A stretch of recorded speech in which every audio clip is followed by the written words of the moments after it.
Bonjour chers frères et sœurs, je m'appelle Aurore et aujourd'hui j'aimerais témoigner de la présence de Dieu dans ma vie, de la présence de Dieu qui me conforte chaque jour dans ma présence quotidienne. Il est Dieu, il est mon Père, il est mon Créateur. Il me connaît dans les moindres recoins. Euh, pour cela je vous laisserai lire le psaume 139. C'est lui qui nous a tissés du plus profond du sein de notre mère. Avant même que nous soyons là. Ça faisait longtemps que je voulais témoigner et aujourd'hui, je me dois de témoigner car Dieu accomplit énormément de miracles dans ma vie et je voudrais le partager avec vous, mes frères et sœurs. Je demande que le Saint-Esprit descende sur moi et sur vous tous qui regarderez cette vidéo, afin que seule la vérité, et uniquement la vérité, pour la plus grande grâce et gloire du saint nom de Jésus-Christ, soit. Amen. Au nom du Père, du Fils et du Saint-Esprit. Amen. Alors, je vais commencer par un exemple très très simple dans ma vie, je ne serai pas très très longue. Lorsque j'avais 15 ans, j'ai été très malade et j'ai bénéficié d'une guérison miraculeuse. J'avais pour habitude, depuis toute petite, d'aller à l'église de mon village. Et je retrouvais le prêtre qui était là-bas, le père André, qui était quelqu'un qui m'a beaucoup aidé à cheminer.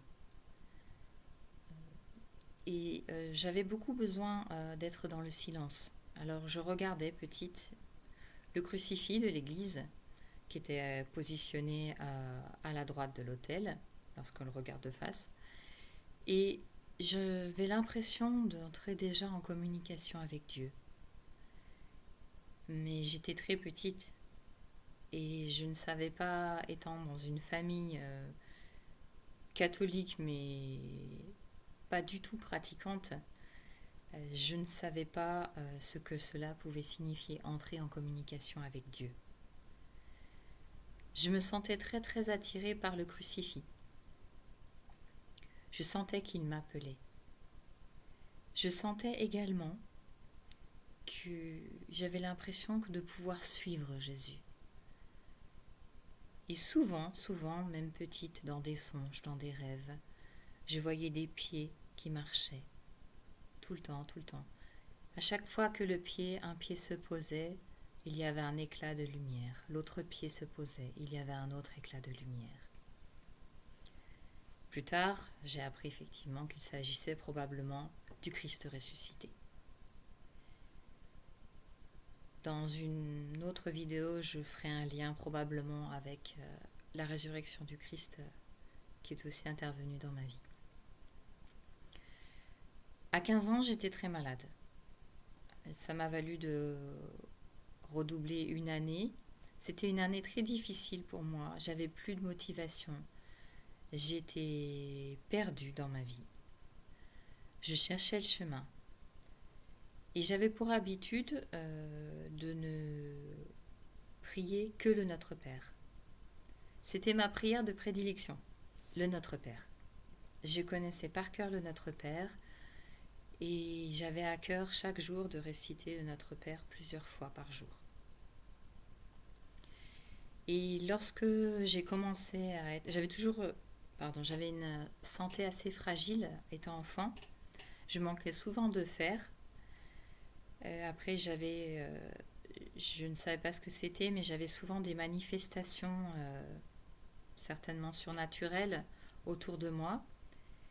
Et je ne dormais pas bien la nuit, j'avais des attaques la nuit. Et à 15 ans, je me suis vraiment retrouvée très fatiguée. Et personne ne savait comment me soigner. C'était une maladie du sang. Ils pensaient même que c'était une leucémie. on n'a jamais vraiment su ce que c'était. Je suis restée pratiquement 1 an alitée. Je ne pouvais pas bien me nourrir. Je ne pouvais surtout pas avoir une vie très normale. C'est-à-dire qu'à 15 ans, on sort, etc. Moi, j'habitais dans un tout petit village. Je n'étais pas du type très festif de toute façon, mais j'aimais quand même sortir, prendre l'air, mais je n'étais pas capable à cette époque-là, lorsque j'étais malade, de pouvoir sortir, même ne serait-ce que prendre l'air. Je ne tenais pas debout. Lorsque j'ai commencé à comprendre qu'il y avait quelque chose qui n'allait pas, eh bien j'étais déjà alitée. Et lorsque j'étais alitée, la seule chose qui me donnait du réconfort, pour ne pas broyer du noir, c'est le cas de le dire, pour ne pas que les ténèbres m'engloutissent, c'était le Notre Père. Je regardais, j'avais une chambre à l'étage de la maison, et il y avait un Velux, et je regardais toujours par la fenêtre de mon lit, et je récitais le Notre Père. Et de cette manière-là, je n'avais pas du tout l'impression d'être en prison, absolument pas. Ni moi, ni mon corps, ni mon âme, ni mon esprit. Rien n'était en prison en présence du Notre Père. Et lorsque je récitais le Notre Père, j'avais vraiment l'impression, et maintenant je le sais, que ce n'était pas qu'une impression, j'avais vraiment l'impression que Dieu m'aimait et qu'il m'aime. Et que ce n'était qu'une affaire de temps, jusqu'à ce que je sois guérie ou bien qu'autre chose arrive. Il est vrai que lorsqu'on a 15 ans, on est très dynamique. Moi, j'étais d'une nature déjà très réservée et discrète. J'avais même envisagé d'entrer au Carmel. Ça ne s'est pas fait. Ça ne s'est pas fait pour plusieurs raisons. Ce n'était pas la volonté de Dieu, chers frères et sœurs. Et donc le temps a passé et j'ai reçu beaucoup de traitements médicamenteux durant cette année de mes 15 ans qui n'ont eu aucun effet. J'ai eu beaucoup de traitements liés au fer, des prises de sang à gogo qui n'ont servi à rien du tout. Mais j'étais, je m'en souviendrai encore, dans un état très très faible, avec des palpitations, la tête qui tourne, je n'y voyais pas bien clair et je me sentais toujours très faible. Mais comme je vous l'ai dit, ma source de grâce, c'était le Notre Père. J'aimais à croire, et je le sais maintenant, que Dieu était toujours avec moi. Et ceci est un message d'espérance pour vous tous, mes frères et sœurs. Priez, ne cessez pas de prier. Jamais. Quoi qu'il en soit, Dieu vous écoute. Notre temps n'est pas le temps de Dieu. Non, non, non. Nous voulons toujours plus. Nous voulons toujours plus, chers frères et sœurs. Mais est-ce que nous écoutons bien Dieu? Et il faut nous poser cette question-là. Est-ce que notre cœur est disposé à recevoir Dieu comme il le demande, et non pas comme nous le demandons? Oui, nous pouvons demander des grâces, mais seul Dieu va les exaucer, chers frères et sœurs. Et le dénouement donc de cette longue maladie de mes 15 ans a été un jour, un matin, sans aucune explication. Je me suis levée et j'ai marché. Et je sentais mon corps totalement différent, comme s'il avait été purifié de nombreux vices, comme s'il avait été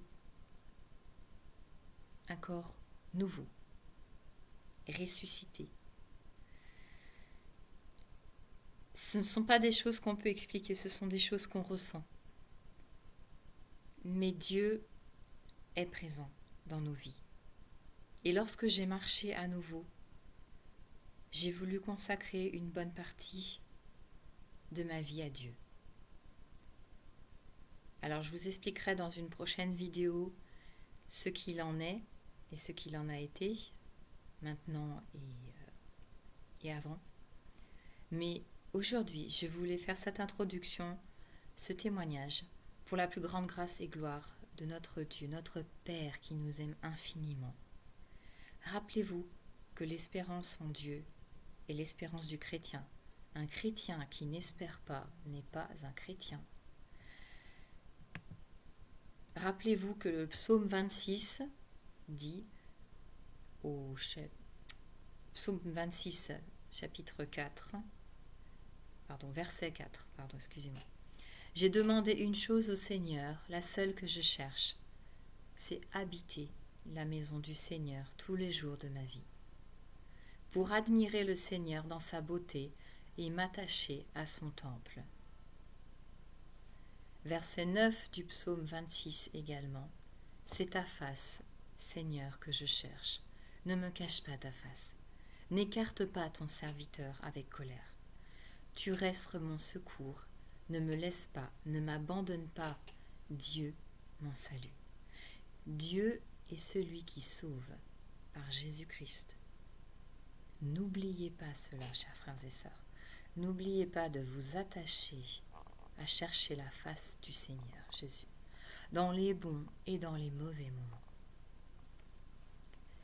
Dans le psaume 29, il est écrit au verset 3 « Quand j'ai crié vers toi, Seigneur, mon Dieu, tu m'as guéri. » Psaume 29, verset 4 « Seigneur, tu m'as fait remonter de l'abîme et revivre quand je descendais à la fosse. » Fêtez le Seigneur, vous, ses fidèles, rendez grâce en rappelant son très saint nom. Eh bien moi c'est ce que j'ai vécu, le psaume 29, versets 3, 4, bien sûr 5, mais c'est lui qui m'a fait renaître des tréfonds, des ténèbres où j'habitais lors de ma maladie profonde. Et je n'aurai de cesse de toujours le louer. Alors rappelez-vous que même lorsque rien ne va comme vous le voulez, ce n'est pas parce que Dieu vous a oublié. Dieu, il est toujours là. Dieu, il est Père. Un père n'abandonne pas ses enfants. Il n'abandonne pas son troupeau. D'ailleurs, il nous a envoyé son Fils, Jésus-Christ, pour nous sauver, pour nous montrer combien il nous aime encore et encore. Alors, espérez dans le Seigneur, toujours et partout. À bientôt, chers frères et sœurs.